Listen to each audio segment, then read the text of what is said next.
I hate having to say this, but just when you think that there might have been a breakthrough in, let's call it the worldwide thinking about Jeet Kune Do, someone comes along or something happens and reveals, nope, there's still a lot more work to be done.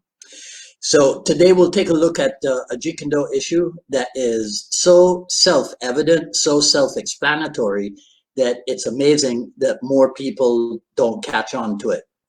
Hello, everyone. This is Dwight Woods, the Jeet Kune Do Rebel, and welcome to the I Love Jeet Kune Do broadcast number 150. This is the one about Jeet Kune Do technique versus principle. As you're logging in, if you guys would be kind enough to say where you're logging in from, hit the like button and feel free to continue doing so throughout the broadcast. If you're catching the final edit video on the YouTube, please be sure to like, subscribe, and hit the notification bell. If you enjoy my work and you'd like to support the program, consider checking out stuff like this over on jkdrebel.com. Click on the Rebel Gear link and you can see stuff like this. The JKD Tenets coffee mug, right? That is my own personal design. Yes, I know, it's fantastic, right? But of course, the best thing you can do is to share this video and spread the word about the I Love Jeet Kune Do broadcast. So as some of you may know, I volunteer over on Quora, and I answer questions about martial arts in general and Jeet Kune Do specifically. And sometimes when I read the other answers to questions that I receive, it's how many people jump to answer a question seemingly with little or no thought towards their answer actually being helpful, right? So the question that came a while ago was, what is the most effective takedown technique for the street, right? I probably should have passed it on to Burton Richardson since it ends in for the street, right? Well, right there, with the inclusion of the word most, right, as in most effective, you kind of know what this person is, you kind of know what they might be looking for, right? How can there be a most effective anything? The obvious truthful answer is that it really is only that it depends. Most effective depends on the operant conditions, depends on the immediacy of the situation. What works in a given situation, whether it's you or somebody else, the thing that works is what is known, what has been practiced diligently, and what can be applied, right? Situations vary, and so solutions or responses or reactions to those situations will also vary. When Royce Gracie, I'm going to try to give you some insight on this. When Royce Gracie started beating everybody in UFC, Brazilian Jiu-Jitsu or Gracie Jiu-Jitsu became, in the minds of some people, the best martial art for the simple reason that Royce Gracie, right, was winning everything. So if he was defeating people from other arts, then his art must be the best art since he's winning. So I wonder, what did those people start to think when after a while, Royce Gracie lost that veneer of invincibility and started to lose, and then even a longer time period down the line, ground fighting or Brazilian Jiu-Jitsu or Gracie Jiu-Jitsu, the advantage that it seemed to have in the early days seemed to start to evaporate, right? Now, a bunch of theories on that, but I would say that simply it's because people became more familiar with BJJ and they worked out in the art, and so they developed counters to the art within the art, and then they even worked it out to the extent where they developed striking counters to dealing with the ground fighting art. The idea of best anything, You don't see it in the JKD world in the exact way that I just described in the world of combat sports. It's similar, but it's not identical.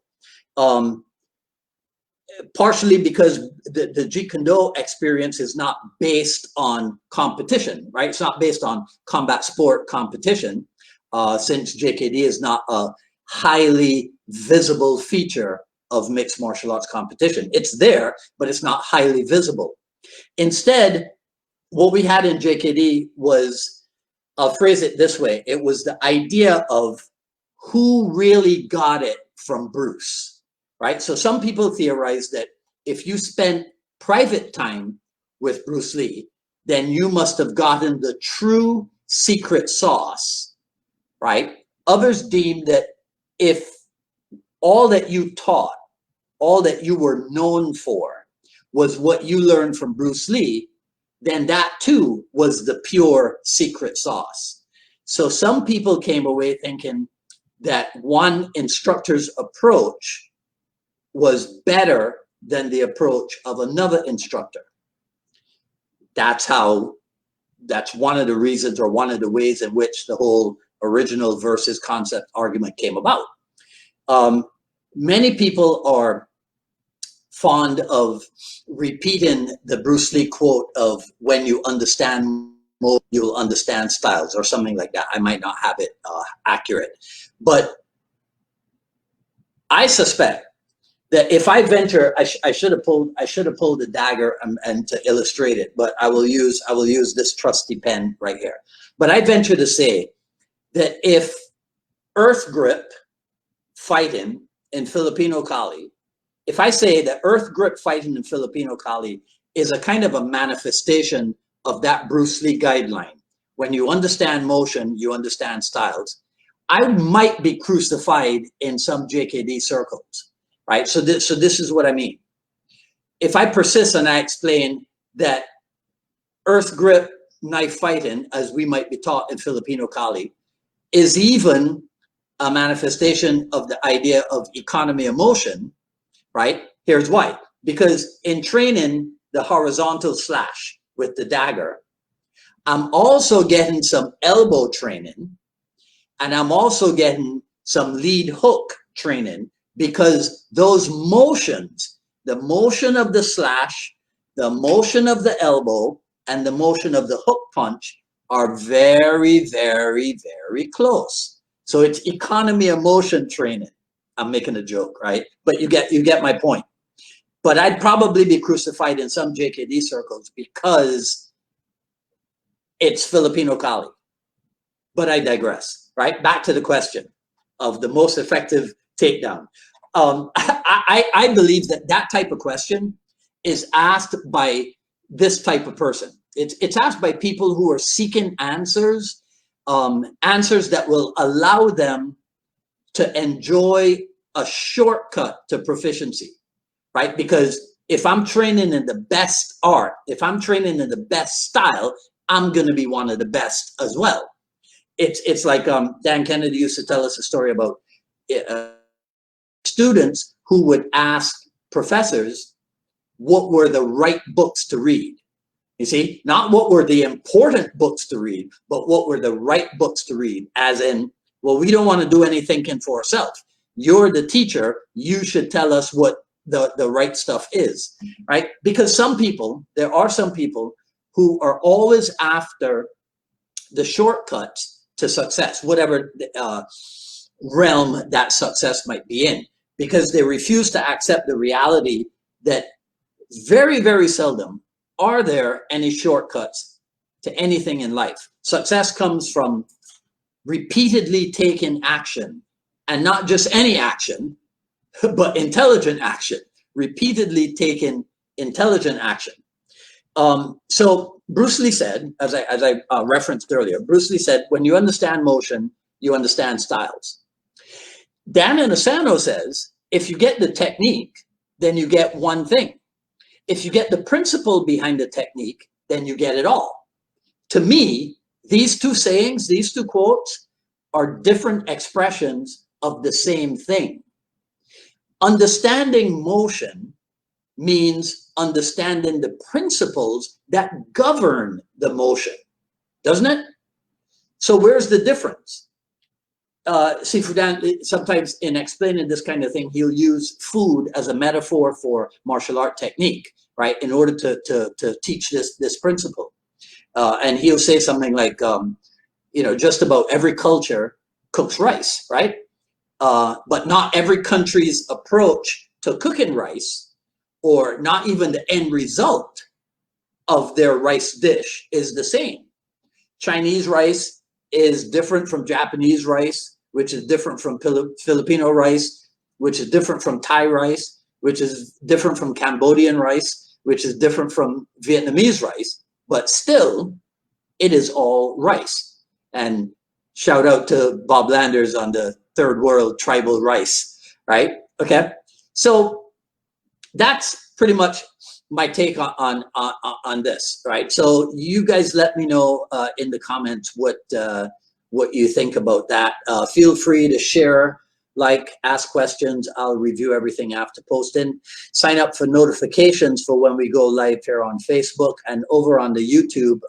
Thanks very much to everybody. Every week we have a brand new group of subscribers, but I hate to say this, it's not so much for the broadcast as it is for the dialogues, right? Leads me to think people enjoy more seeing me talk to other people than spouting off here all by my lonesome. But anyhow, I encourage you to subscribe over on the YouTube for both channels. I love Jeet Kune Do Broadcast and the Jeet Kune Do Dialogues. And when you're there, please make sure to hit the notification bell. Follow me on Twitter at Dwight Woods and on Instagram at Dwight D. Woods. I love jeetkundo.com. The Quick Skill Series Volume 1 is available. Coming up on Friday, October 16th, 6 p.m. Eastern Time, I'm fairly sure.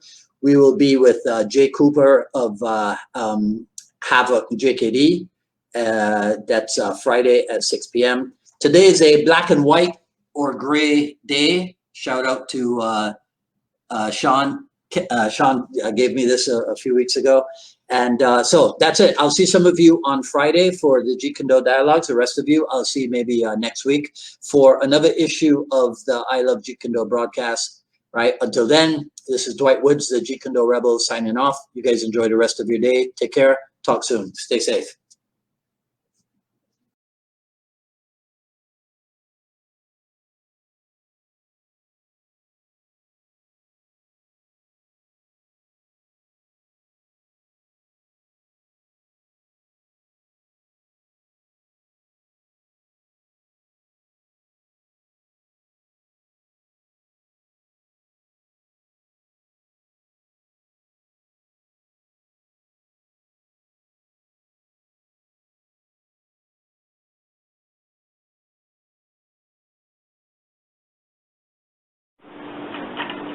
Sometimes a lot of people don't appreciate the Filipino stick fighting because they never get to the cool stuff.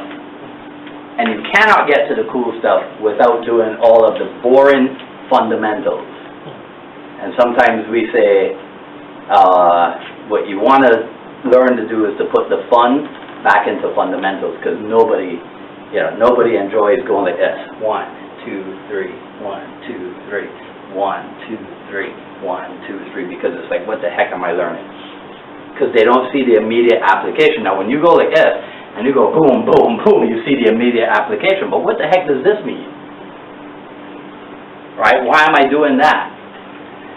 So, it's one of those things where the answers aren't immediately apparent, and most people in the world want the answers yesterday. You know, there's no such thing as I want to do the work and get the answers for myself later on, right? So it's like, well, I don't want to go to school and study for 4 years to get a basic degree. Shoot, I want a job, right? I want to make money. Okay, well, you know, your chances of getting a job and making more money are improved with a higher degree of education. Yeah, but that takes too long. You got to make the decision for yourself. So some aspects of martial art training are like that, right? And I think it was Cass Magda who said it, repeating Paul Dutour's, and that there are no shortcuts. See, you can't get good in martial art overnight. Can't get good in much overnight. Everything requires some kind of application, requires some kind of work. Same thing here. That's one of the big lessons behind martial art training. When you use it as a template for the rest of your life. So if you have the discipline to come to class on a regular and consistent basis, then whatever else it is that's important to you in your life, you learn to do that also on a regular and consistent basis. When you come to martial art and you work at becoming a little bit better every day, every class, and you apply that to the rest of your life, then you seek to become a little bit better at whatever it is that you're doing, at whoever it is that you are, every day of your life. That's why martial art is one of the greatest things that you can do for yourself.